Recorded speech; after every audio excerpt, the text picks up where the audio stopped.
Então vamos para Atos dos Apóstolos, capítulo 17, os versículos 1 a 15. Atos 17, de 1 a 15.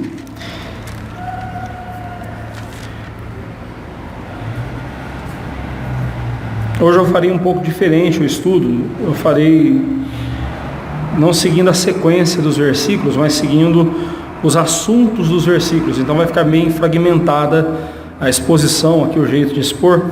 Por isso eu vou ler os 15 versículos aqui para os irmãos terem o pano de fundo, né, do que será o texto que nós vamos estudar.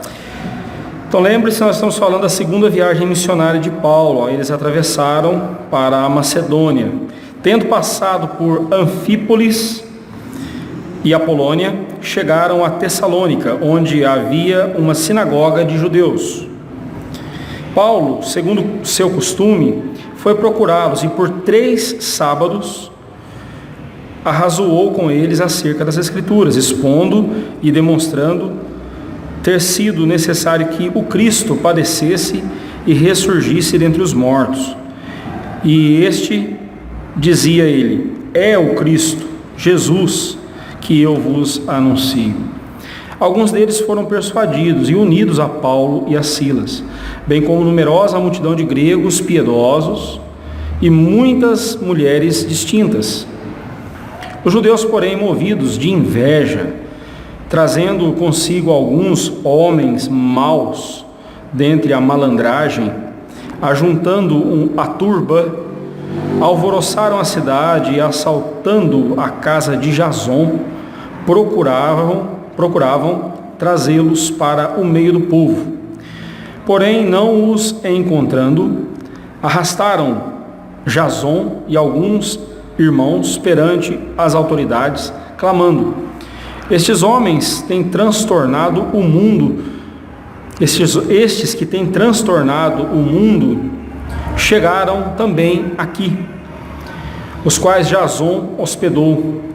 Todos estes procederam contra os decretos de César, afirmando ser Jesus outro rei. Tanto a multidão como as autoridades ficaram agitadas ao ouvirem estas palavras. Contudo, soltaram Jason e os mais, após terem recebido deles a fiança estipulada. E logo durante a noite, os irmãos enviaram Paulo e Silas para Bereia. Ali chegados, dirigiram-se à sinagoga dos judeus. Ora, estes de Bereia eram mais nobres do que os de Tessalônica, pois receberam a palavra com toda a avidez, examinando as Escrituras todos os dias, para ver se as coisas eram de fato assim. Com isso, muitos deles creram, mulheres gregas de alta posição e não poucos homens. Mas logo que os judeus de Tessalônica souberam que a palavra de Deus era anunciada por Paulo, também em Bereia, foram lá excitar e perturbar o povo. Então os irmãos promoveram sem detença a partida de Paulo para os lados do mar. Porém, Silas e Timóteo continuaram ali. Os responsáveis por Paulo levaram-no até Atenas e regressaram trazendo ordem a Silas e Timóteo para que o mais depressa possível fossem ter com ele. Então, o presente texto ele nos mostra a evangelização de 2 cidades importantes aqui da Macedônia, a cidade de Tessalônica, mais ao norte da Macedônia, e a cidade de Bereia, mais ao sudoeste da Macedônia. Então encontramos aqui várias semelhanças entre as 2 cidades, por isso que eu vou fragmentar o texto aqui agora, mostrando para vocês as semelhanças. Primeiro, a mesma estratégia evangelística foi adotada por Paulo nas 2 cidades. Paulo e Silas buscaram as sinagogas judaicas para cultuarem a Deus e pregarem o Evangelho. Você vê isso no versículo 1 e no versículo 10. No versículo 1, vamos ler novamente: tendo passado por Anfípolis e Apolônia, chegaram a Tessalônica, onde havia uma sinagoga de judeus. E o versículo 10, e logo durante a noite os irmãos enviaram Paulo e Silas para Bereia. Ali chegados, dirigiram-se à sinagoga dos judeus. Então, sempre Paulo, e esse buscar uma sinagoga não era simplesmente buscar um lugar adequado para pregar o evangelho. Não, tinha uma razão teológica, missiológica por trás disso, né? Uma razão, e essa razão era o quê? Você vai ver que os apóstolos e os judeus convertidos ao evangelho, eles não tratam o evangelho como uma nova religião, eles não tratam a fé cristã como uma nova religião, eles tratam como um desdobramento da religião do Antigo Testamento, ou melhor dizendo, um cumprimento das profecias do Antigo Testamento, né? Então você não vai vê-los olhando. Quem via o cristianismo como uma outra religião ou como uma seita eram os não convertidos, os judeus não convertidos. Mas os apóstolos e os outros servos de Deus, os outros servos de Cristo, todos eles sempre entenderam que a fé cristã era o cumprimento das promessas do Antigo Testamento. Não havia para eles essa separação entre Antigo e Novo Testamento, né? E mesmo para nós presbiterianos também nós não vemos essa separação entre Antigo e Novo Testamento. As nossas Bíblias trazem essa divisão, mas para nós tudo é um testamento só. É a aliança de Deus com o seu povo. A aliança de Deus, o aliancismo ensina isso. A aliança de Deus, que tem várias formas de ser administrada, mas é a mesma aliança. É a mesma aliança. Bem, outra característica, outra semelhança que vemos aqui, que a mesma mensagem foi proclamada, óbvio, né? Vemos que o conteúdo da mensagem deles eram as Escrituras, termo este que indica o Antigo Testamento com o qual eles comprovavam às pessoas que em Jesus se cumpriram todas as profecias messiânicas. Ontem o senhor Lair e eu, nós estávamos conversando com o irmão da dona Miriam, e ele contando, né, sobre uma experiência que ele tem, né, lá nos Estados Unidos. Ele tem um amigo que é judeu messiânico, né? Ele estava explicando, né, e é um judeu que crê em Jesus Cristo. E ele afirmou algo que eu sempre disse, né? Eu ouvi isso, né, muito tempo atrás e concordo plenamente. Ele disse o seguinte, que esse judeu messiânico, ele faz a seguinte afirmação: o problema do judaísmo é que todas as passagens do Antigo Testamento que apontam, que se encaixam na pessoa de Jesus como uma profecia a respeito de Jesus, eles retiram. Eles não leem isso para os membros da sinagoga, e eles permanecem na escuridão. Mas quando um judeu pega o Antigo Testamento integral em suas mãos e começa a ler ali os profetas e todas as profecias, os salmos que apontam para Jesus, eles dizem: o Messias já veio, é Jesus Cristo. Eles passam a crer em Jesus. Uma vez eu ouvi isso de um professor, e sempre digo isso: se você um dia for evangelizar um judeu, não abra o Novo Testamento, não fale do Novo Testamento com ele. Vá no Antigo Testamento mostrando todas as profecias a respeito de Jesus. Então, por isso é importante você saber todas as profecias a respeito de Jesus no Antigo Testamento. Quem sabe depois que nós terminarmos aqui o livro de Atos, eu posso preparar para os irmãos. Podem me cobrar depois. Eu preparo para os irmãos um estudo que aponta todas as profecias messiânicas a respeito de Jesus. Mas se você já quiser ir tomando nota e tomando conhecimento, eu tenho aqui o livro, posso te emprestar, né? Ou então, se você quiser adquirir, há um livro de Gerhard von Groning, A Revelação Messiânica no Antigo Testamento.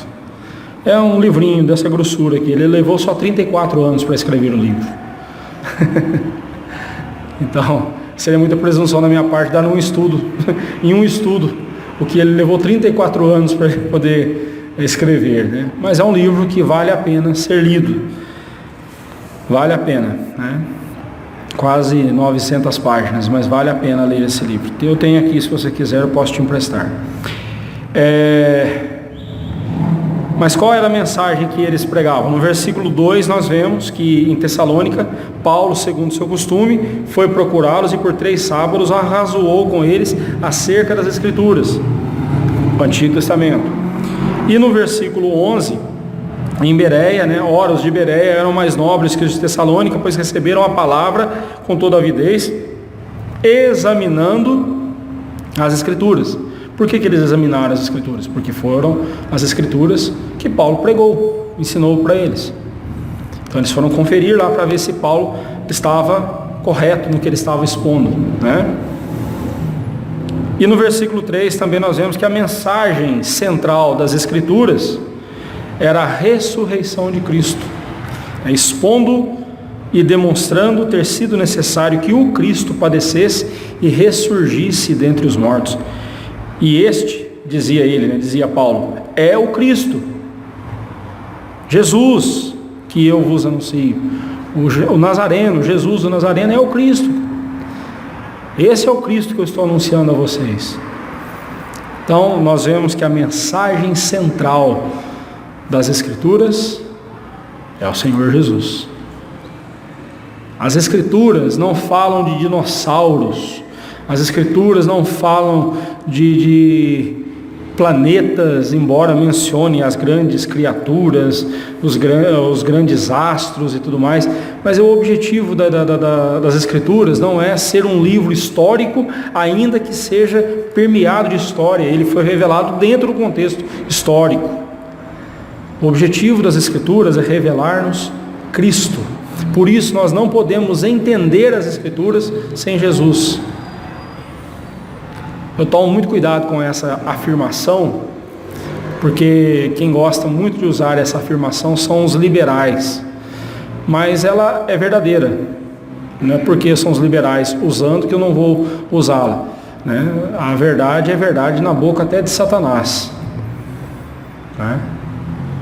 Obviamente ele distorce a verdade, mas a verdade é verdade, não importa onde ela está sendo dita, ela é a verdade, né?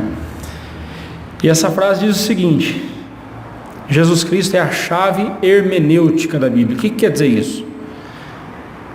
Só podemos entender as Escrituras, a chave é aquele objeto que abre uma porta que nos dá acesso a um espaço amplo. Essa é a ideia.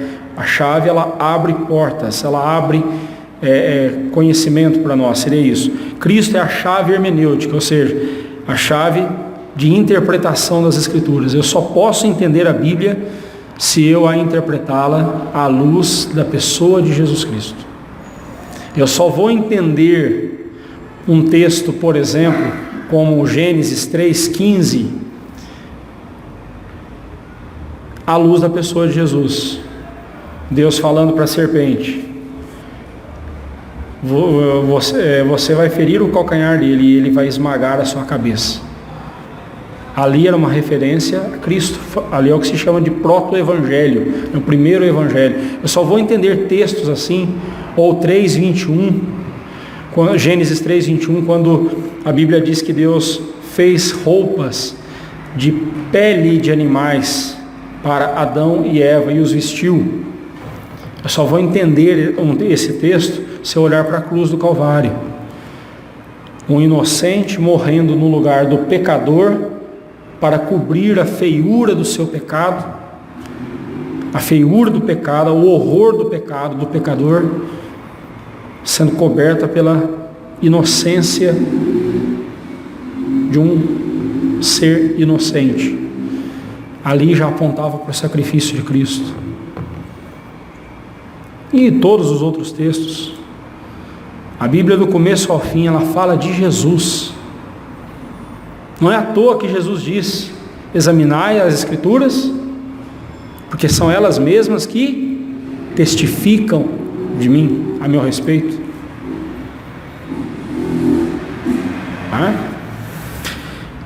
Outra semelhança que nós vemos aqui entre Tessalônica e Bereia, né? Os mesmos resultados foram obtidos. Em Tessalônica, o número de judeus convertidos menor que o de Bereia, mas em ambos os lugares houveram muitas conversões. E conversões de pessoas de posses, pessoas ricas, pessoas humildes, nos dois lugares, né? Diz o verso 12: alguns deles foram persuadidos e unidos a Paulo e Silas. Desculpa, verso 4. Alguns deles foram persuadidos e unidos a Paulo e Silas, bem como numerosa multidão de gregos piedosos e muitas distintas mulheres, né? Muitas distintas mulheres. E no versículo 12: com isso muitos deles creram, mulheres gregas de alta posição e não poucos homens. Então nós vemos aqui o Evangelho trazendo os mesmos resultados.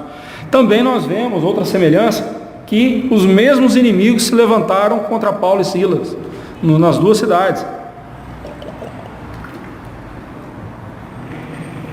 Tanto em Tessalônica quanto em Bereia, os judeus invejosos, por verem muitos judeus e gentios prosélitos do judaísmo se convertendo ao Evangelho, né? Prosélito é alguém que veio, né, de outra religião para o judaísmo, né? Não fala judeu prosélito, ou prosélito de Alexandria, quer dizer, alguém que veio de uma outra religião para o judaísmo, é chamado de proselitismo, né? Quer dizer, de uma religião para outra. Mas no caso aqui em Atos, os prosélitos eram pessoas que vieram de outras religiões para o judaísmo.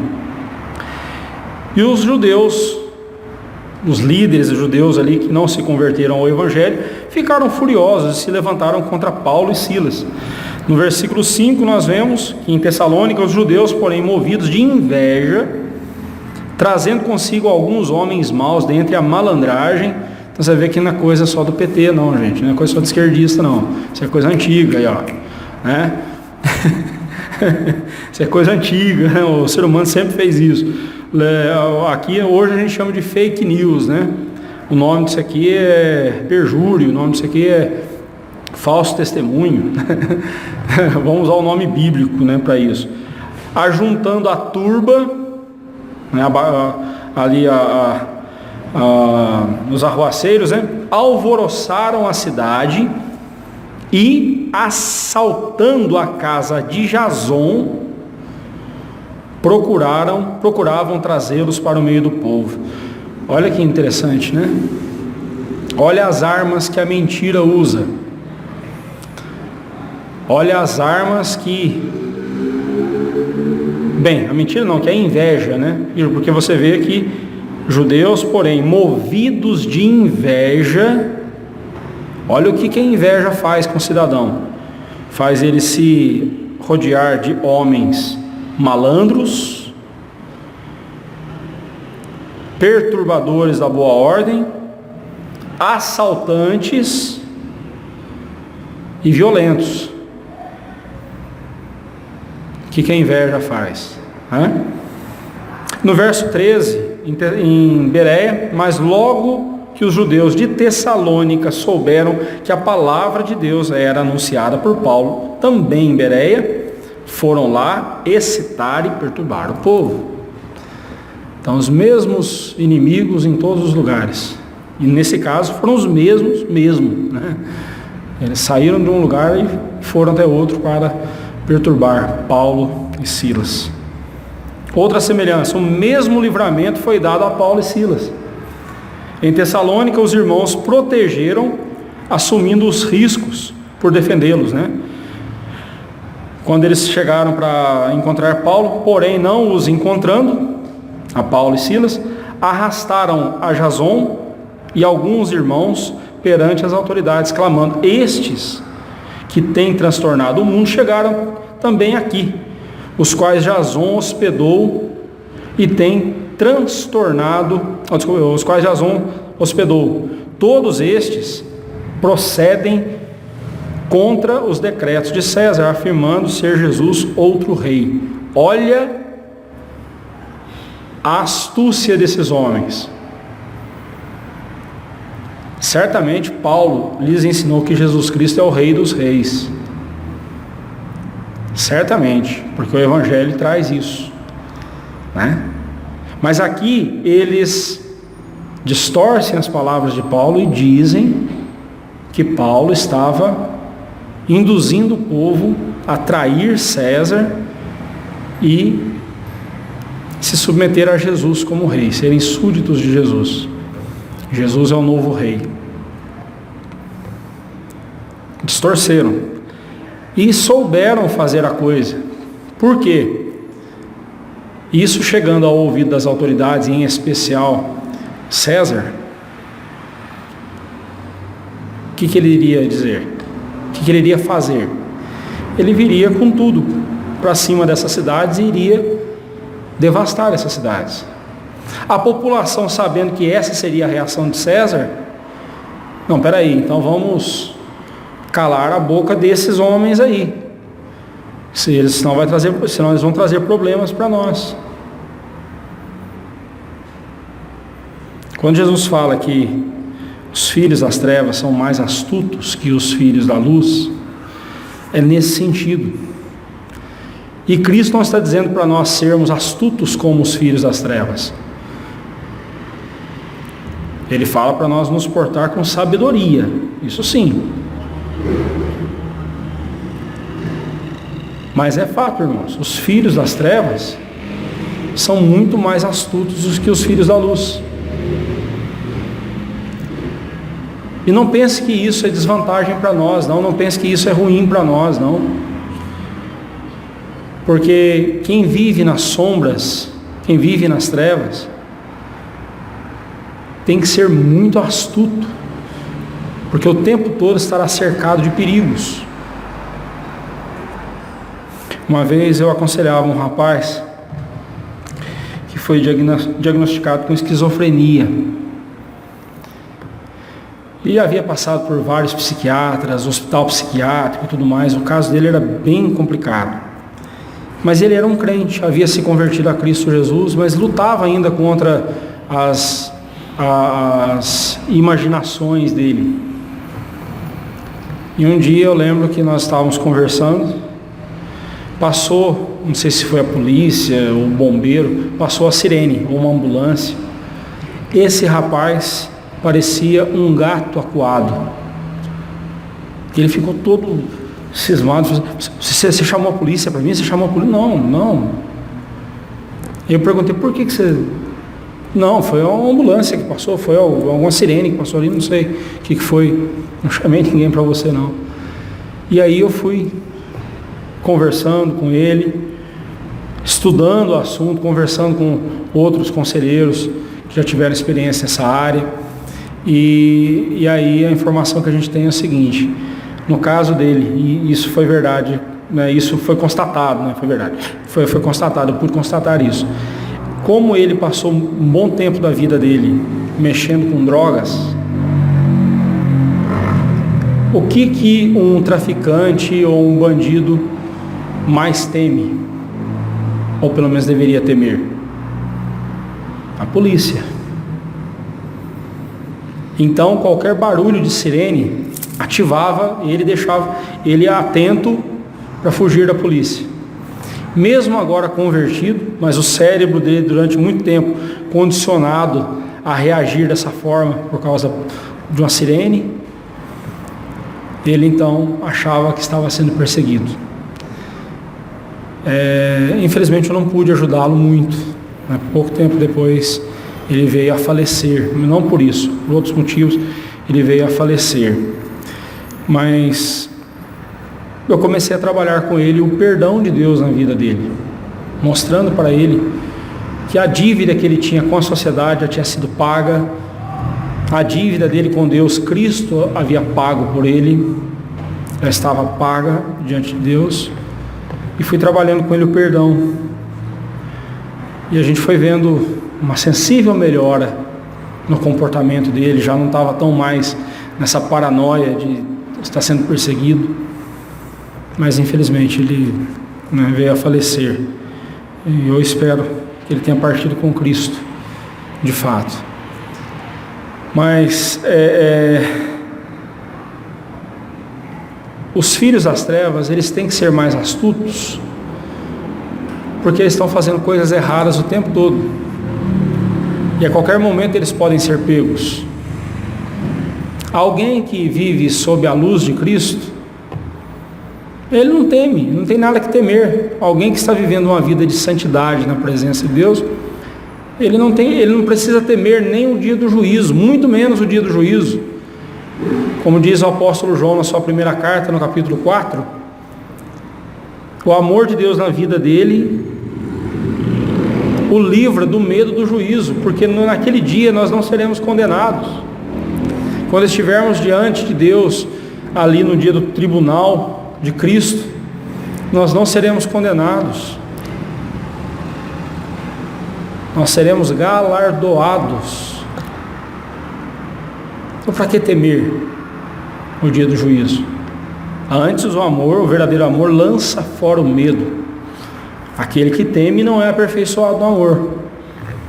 É quem tem medo do juízo, no dia do juízo, quem tem medo de morrer e do juízo final, é porque está vivendo em pecado. Não sou eu que digo isso, é a Bíblia que está dizendo. Porque quem está sob a graça de Cristo repousa tranquilamente, não há o que temer. Não estou dizendo que eu não fique desconfortável com a ideia de morrer, né? Todos nós ficamos, não fomos feitos para morrer. Bem, vamos voltar aqui para o texto, né? Também em Tessalônica, nós vemos que, em Bereia, os irmãos se reuniram e escoltaram Paulo até Atenas. Então você vê o mesmo livramento Deus proporcionou para eles, né? E eles deixaram ele em segurança em Atenas. E lá em Atenas, então, os irmãos promoveram sem detença a partida de Paulo para os lados do mar. Porém, Silas e Timóteo continuaram ali. Os responsáveis por Paulo levaram-no até Atenas e regressaram com a seguinte ordem de Paulo para Silas e Timóteo: o mais depressa possível, venham ter comigo, né? Venham quanto antes. Versículos 14 e 15, né? Mas houve uma diferença muito grande. Até aqui eu mostrei as semelhanças, né?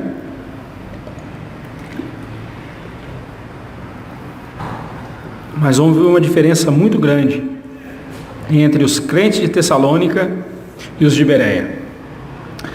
Lucas relata que, ora, estes de Bereia eram mais nobres do que os de Tessalônica, pois receberam a palavra com toda avidez, examinando as Escrituras todos os dias, para ver se as coisas eram de fato assim. Veja bem, Lucas não está dizendo que os de Tessalônica não eram nobres. Ele está dizendo que os de Bereia eram e foram mais nobres do que os de Tessalônica. O que ele quis dizer com isso, né? Dessa forma, nós vemos que os crentes de Bereia são para nós um exemplo de crentes que cultivam o seu coração na palavra de Deus. E é sobre isso que se trata esse trecho do livro: cultivando o coração na palavra. Ou, se você preferir, cultivando a palavra no coração. O efeito é o mesmo, né? A palavra de Deus sempre foi perseguida, sempre foi atacada por inimigos, mas sempre triunfou e sempre triunfará. A palavra de Deus nunca vai deixar de cumprir os propósitos de Deus. Precisamos entender que temos em nossas mãos o tesouro mais precioso que existe, a maior de todas as riquezas dessa vida. Quando nós seguramos a Bíblia em nossas mãos, quando nós a seguramos em nossas mãos, estamos segurando o maior tesouro que a humanidade já recebeu. Mas tal como uma pepita de ouro que não foi trabalhada, que não foi lapidada, que não foi purificada, que não foi ali devidamente manufaturada, se ficar somente em nossas mãos, será como uma pepita de ouro lá no seu estado bruto. Quando essa palavra vem para o nosso coração, aí sim nós vemos o grande tesouro e o valor desse grande tesouro e o poder desse grande tesouro. Cultivando o coração na palavra. Nós precisamos cultivar o nosso coração na palavra de Deus. Precisamos alicerçá-lo na palavra, alimentá-lo com ela e revestirmos-nos com seus ensinamentos, uma vez que a recebemos por meio do Espírito Santo. Para cultivarmos o nosso coração na palavra de Deus, é necessário, em primeiro lugar, termos mentalidade nobre para com a palavra. O que é uma mentalidade nobre? Por que eu uso essa expressão? Porque está aqui no texto. Os de Bereia eram mais nobres. A palavra nobres, lá no grego, é a palavra eugenes, de onde vem o nome Eugênio. Eugênio significa isso, de nobre nascimento. Mas o contexto aqui indica que eles tinham uma mentalidade preparada, por isso que essa mentalidade nobre, era de nobre, eram mais nobres. Eles tinham uma mentalidade preparada para receberem a palavra de Deus. Eles eram judeus, como os de Tessalônica, tinham as mesmas crenças e as mesmas normas de vida, mas enquanto os de Tessalônica, em Tessalônica, Paulo, por 3 sábados arrazoou, tentou convencê-los ali. Arrazoar é isso, mostrar a razão, acerca das Escrituras, expondo e demonstrando ter sido necessário que o Cristo padecesse e ressurgisse dentre os mortos. A Bíblia diz que os de Bereia receberam a palavra de Deus com uma mentalidade mais disposta a ouvir e a conferir o que estavam ouvindo com o que as Escrituras diziam. Imagine você, suponhamos que alguém tenha inventado aí uma máquina do tempo e teria trazido o apóstolo Paulo nos dias de hoje. Conseguiu ir lá, voltar no tempo e trazer o apóstolo Paulo para os nossos dias. E aí eu mandasse no grupo de WhatsApp da igreja: irmãos, não percam, esse domingo nós teremos o apóstolo Paulo trazido diretamente na máquina do tempo. O apóstolo Paulo pregando o evangelho para nós hoje à noite. O que você faria?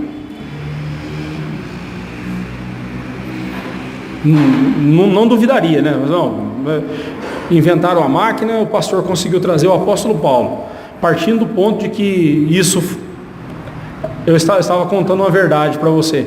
O que você faria sabendo que o apóstolo Paulo viria pregar aqui na nossa igreja?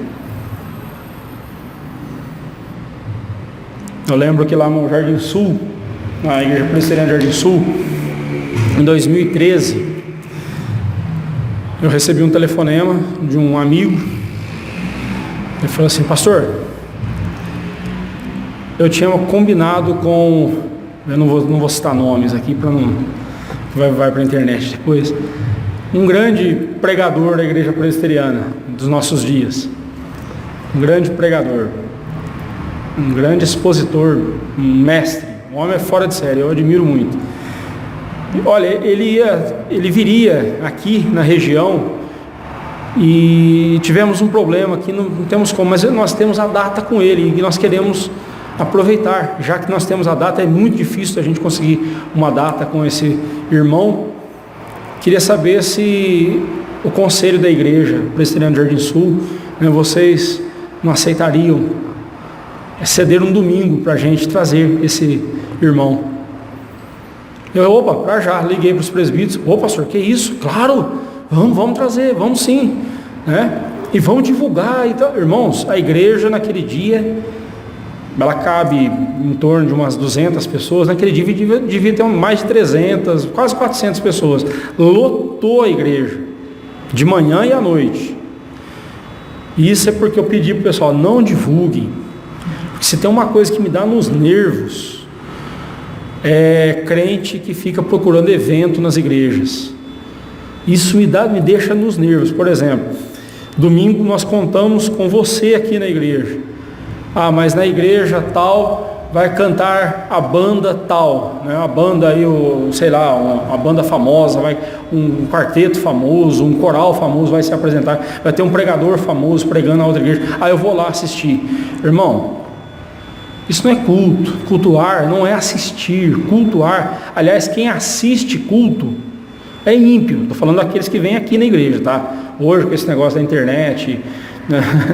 muda, a gente tem que tomar cuidado com isso. Mas ímpio é que assiste culto.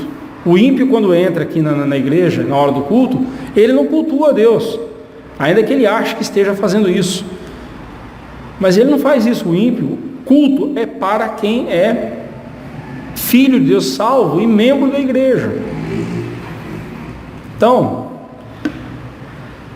Então eu pedi para eles, não fique avisando muito não, né?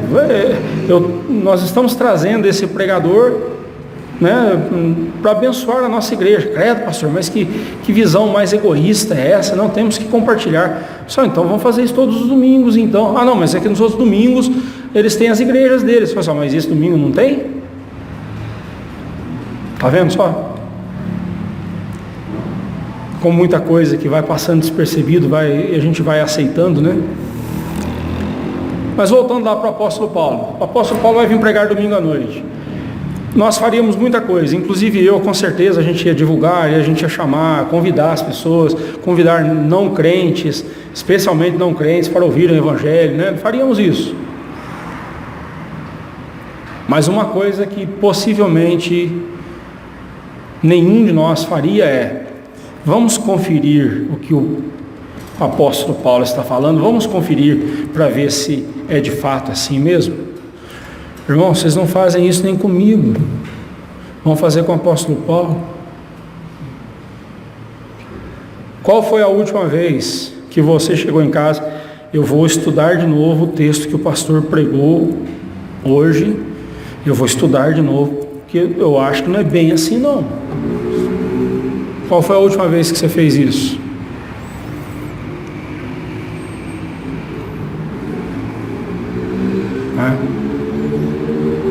Por isso que eles eram mais nobres. Eles queriam conferir o que Paulo estava ensinando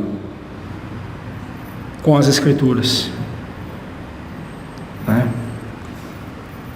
Quando fala que Paulo arrazoava, expôs, demonstrou a eles, esses três verbos, arrazoar, expor e demonstrar aos crentes de Tessalônica, esses três verbos indicam a ação de Paulo de extremo esforço e empenho para que os irmãos de Tessalônica compreendessem a palavra de Deus e o que todo o Antigo Testamento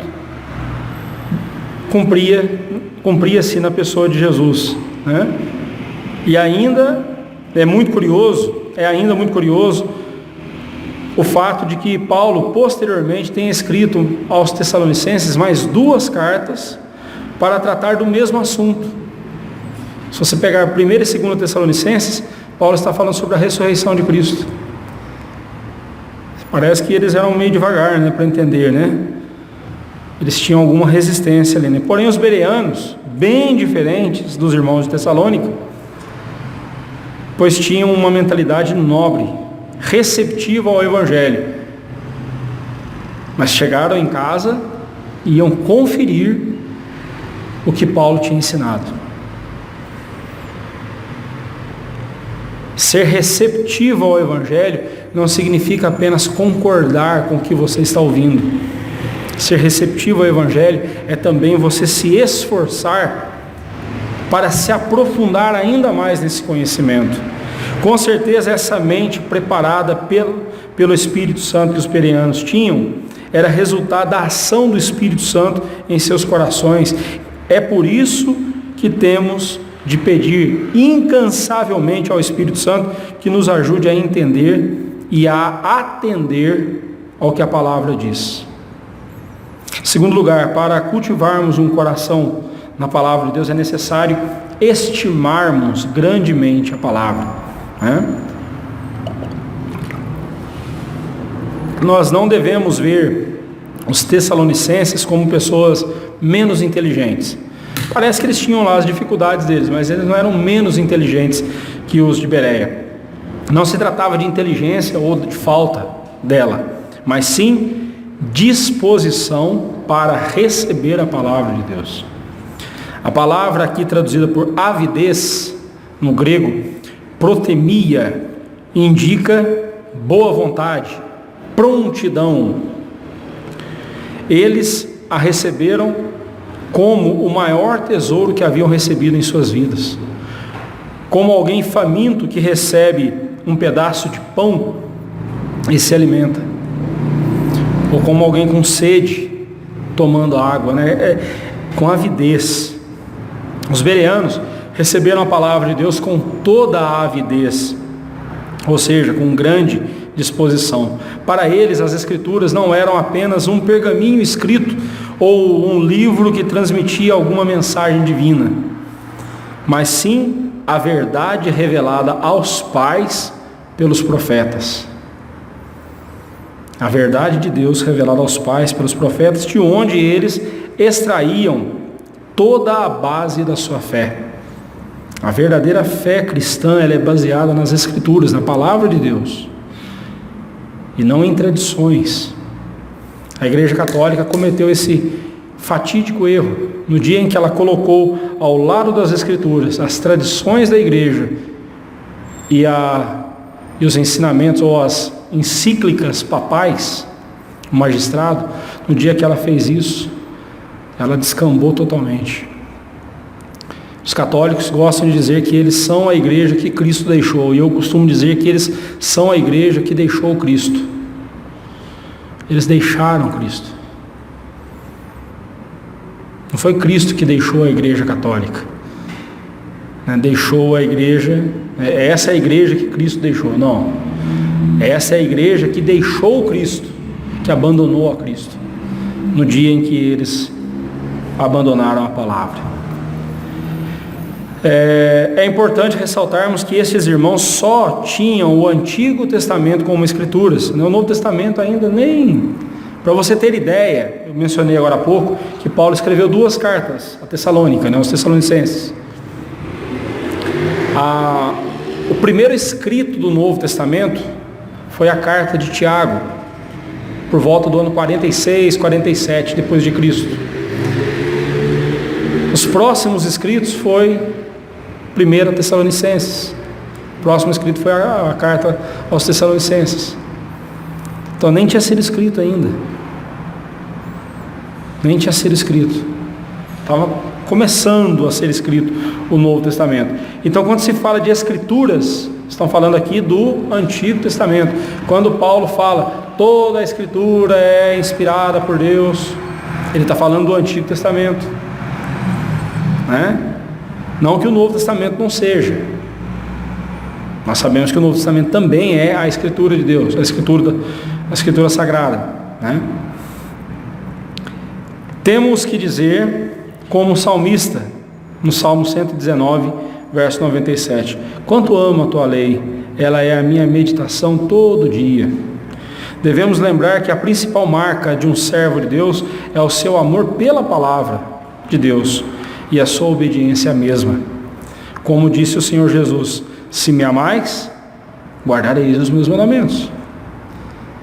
Como é que eu mostro que eu amo a Cristo? É quando eu obedeço aos mandamentos dele, né?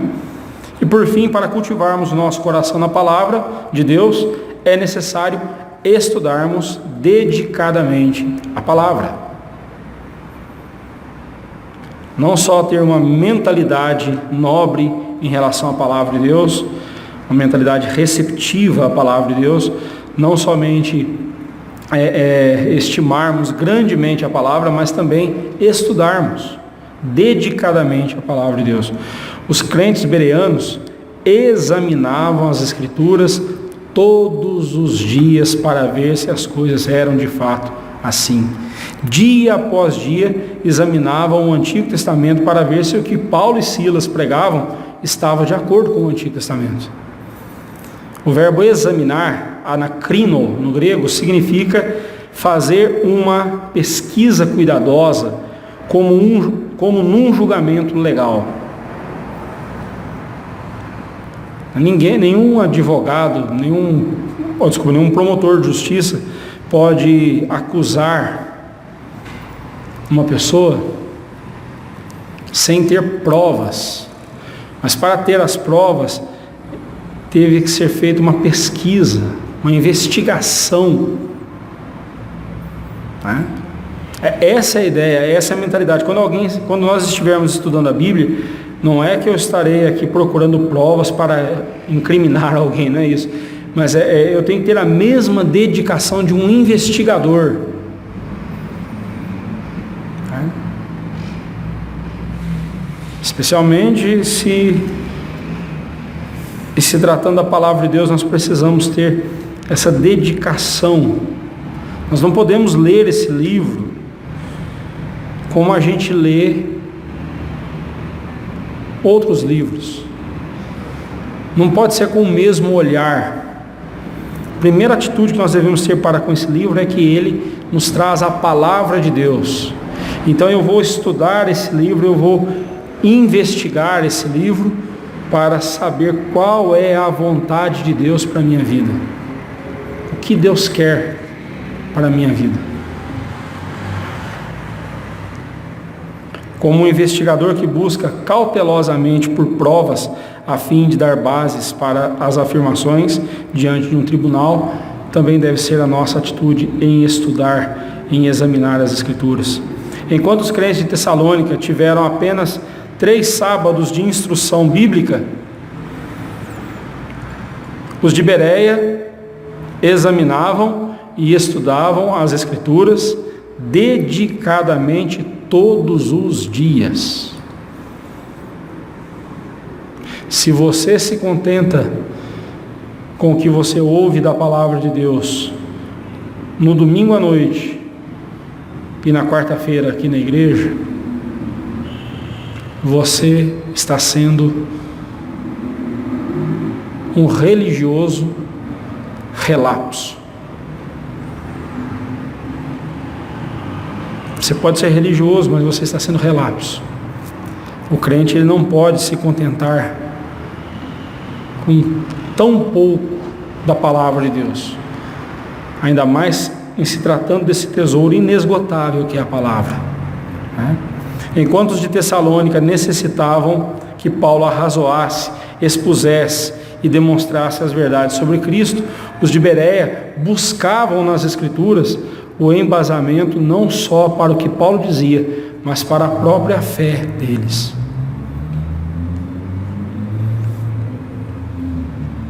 Uma das coisas que eu, como pastor, mais temo é criar dependência da igreja em relação à minha pessoa. Uma das coisas que eu mais temo é que vocês dependam tanto de mim para entender a Bíblia, que vocês se esqueçam de que o mesmo Espírito Santo que me dá capacitação para entender o que a Bíblia diz, é o mesmo Espírito Santo que dá a vocês também. Ah, pastor, mas você sabe falar grego, sabe falar hebraico. Irmãos, eu não nasci falando grego, não nasci falando hebraico, eu aprendi.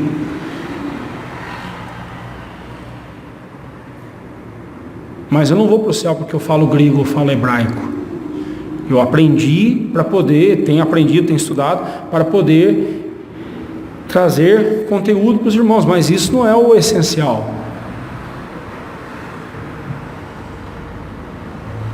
Todos vocês, todos nós temos, pelo Santo Espírito, a capacitação que necessitamos para entender a palavra de Deus.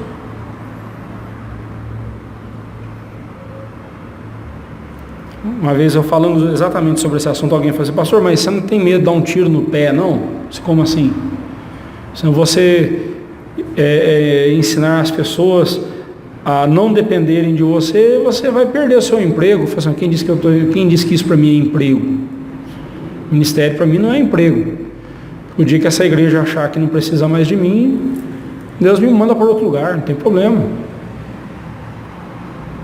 Mas eu não quero uma igreja que dependa de mim, até mesmo porque eu não tenho poder nenhum, não tenho capacidade nenhuma.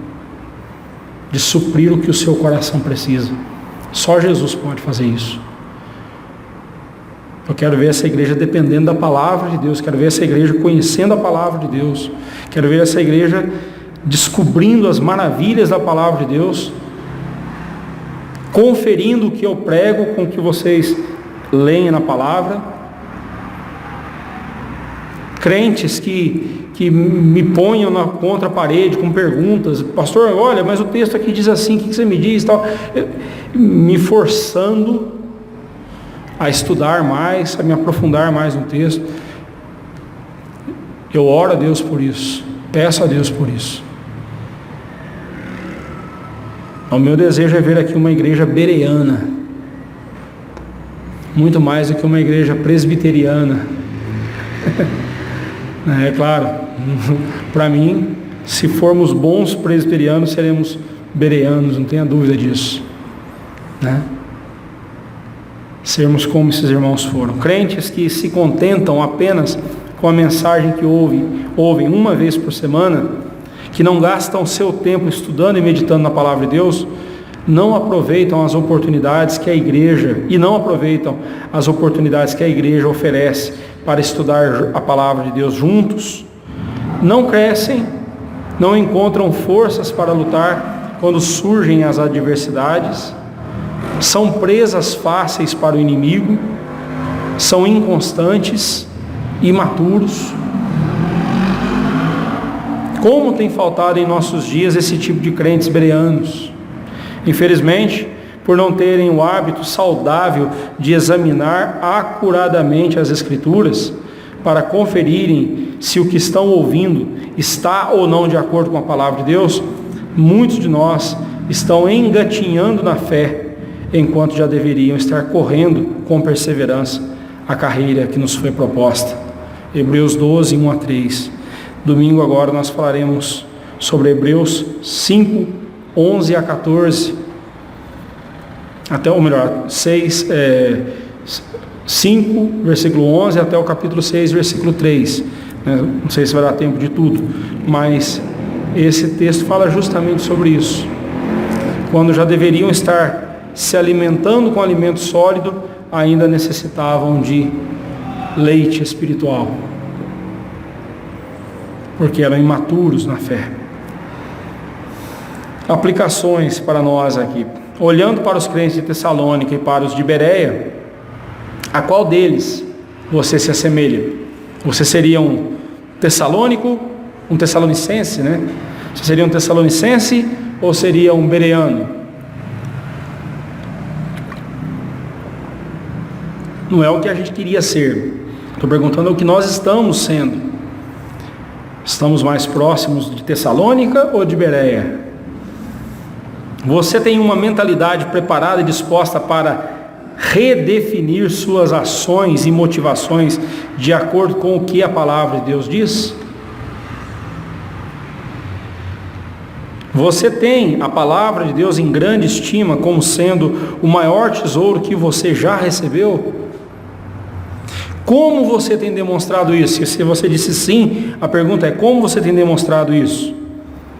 Por meio de um estudo dedicado, demonstrando ter fome e sede da palavra e saciando o seu coração somente nela?